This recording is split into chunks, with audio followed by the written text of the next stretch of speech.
Come into Steelers Latest, your daily spot for all news and information related to your Pittsburgh Steelers. Remember to like and subscribe to the channel if you enjoy the content to stay up to date with everything Steelers. But let's get rolling. Let me first address the elephant in the room. Yes, it is a completely different background. Yes, I'm on vacation, so it's going to be a different background all week long. So just hang with me. We're still going to pump out all the content for you this week. But let's get rolling. Aaron Rodgers, more details about the contract has come out. We know he signed with us last Thursday.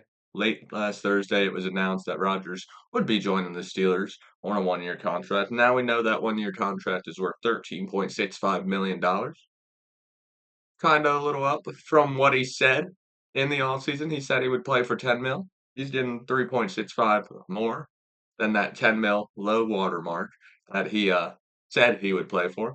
So hopefully that extra 3.65 incentive gives him an incentive to be as dialed in as possible for a team and not taking a back seat in his final years and actually being a leader. So hopefully that's what that extra 365 does for him. But he's also not going to rock Terry Bradshaw's number. He's not going to rock that number 12. We ain't going to see a Steeler QB in 12 just yet, once again. But he will be sharing the same number he did at the Jets. Number 8. So, another number 8 quarterback. Last one.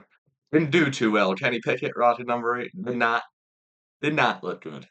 So hopefully Rodgers can revitalize that number and Steelers fans with a solid year. Schefter also went on Adam Schefter went on Get Up Friday on ESPN, and he was talking about how Rodgers wasn't the Steelers' first choice at all. He's actually their third choice, but he was their best fit for right now. The first two options that we could not get done were Matt Stafford trading for him and re-signing Justin Fields.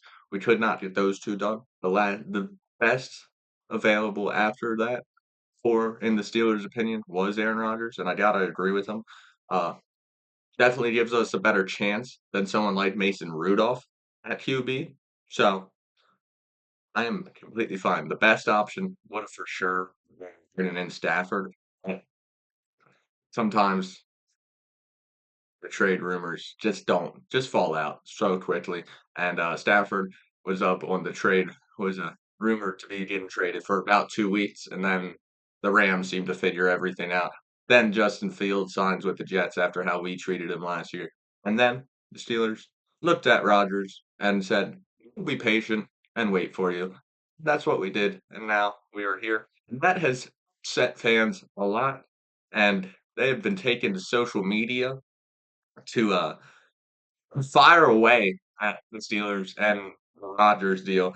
Uh, it's just people are blasting the team on social media. It feels like we saw a video of a guy burning Minka Fitzpatrick's jersey and then denouncing the Steelers and his fandom for him.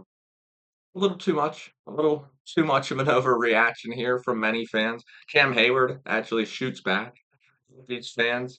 Uh, he responded to the Minka jersey burning for this was the quote he first said. First off, why Minka's jersey? That's bonkers. Second, why burn when there are plenty people that need clothes? And third, you are going to regret it.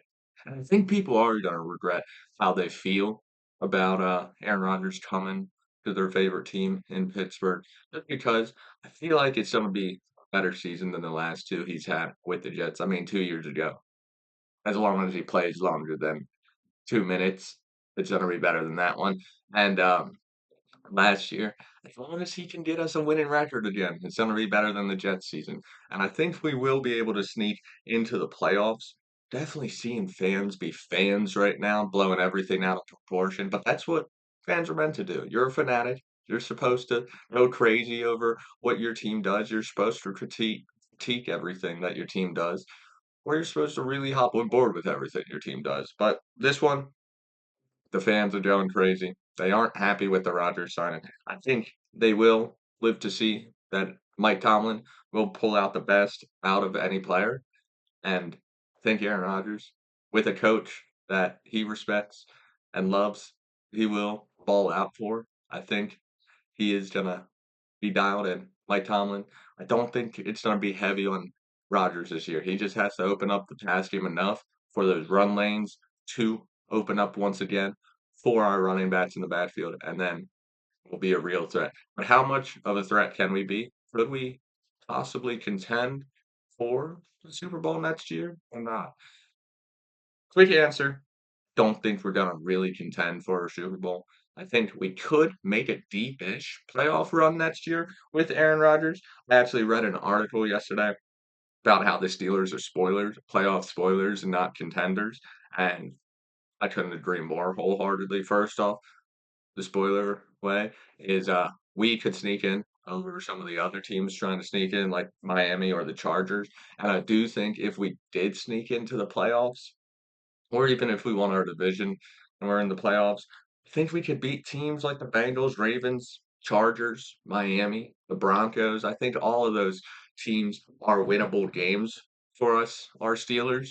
Now, there are two teams in the AFC that it is going to be hard for any team to get past, but for a team like us, it's gonna be hard to stay with the firepower of the Chiefs and Bills. Chiefs and the Bills are just levels ahead of I think anyone else in the AFC right now. I know Ravens, you could say, are on their level for most occasions, but for some reason the Ravens do play down when they play us in the Steelers. Big rivalry game. The Steelers have been able to win most of those games over the past 4 or 5 seasons. So we definitely could spoil a Ravens season. Nothing makes me happier than hurting Ravens fans. And if the Steelers can do that this year, I'd love it. I'd love it. I don't need a Super Bowl if we destroy the Ravens in the playoffs and make up for last year's loss. I just don't see the Bills and the Chiefs, especially the Chiefs. The Chiefs, Patrick Mahomes just seems to have our defense's number every time he goes up against them. So I don't really see any possible way we get through the Chiefs unless our defense really is one of the best defenses we've seen since probably the Legion of Boom because you need a high-end, high-quality defense to stop someone like Mahomes, like we saw in the Super Bowl last year. But let's wrap up this show with a standout rookie. Donald Parham, if you remember last week, went down due to an ACL injury. Going to miss the rest of the season. But undrafted free agent rookie J.J. Galbraith has really been stepping up after this injury. Howard, in the final practice of OTAs last Thursday, was showing him a lot of love on and off the field. On the field, we saw Galbraith make a whole bunch, a couple of plays during the final practice of OTAs, and then Howard afterwards talked about how Galbraith is his guy, how he's his man. Also talked about how they work a lot together. So, and how just all the rookies in general get together very often off the field who continue to work on their game.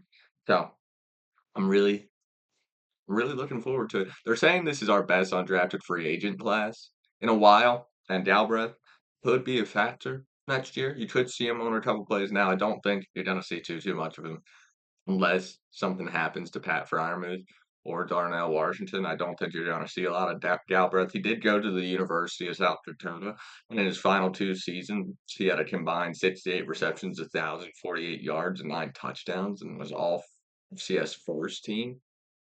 So there is potential there for a B2 guy, an FCS guy.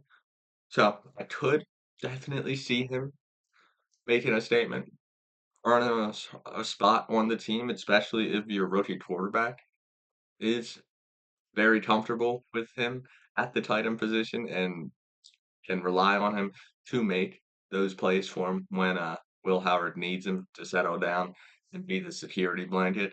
That is something very, very enticing for someone like Galbraith if he can continue to build that relationship with what could be a future quarterback. He has a really solid chance of making the team. You get on the quarterback's good side, the whole team has to be on your good side then. But That has been it from Steelers Latest. I've been your host, Cole Dennis, and I will see you tomorrow.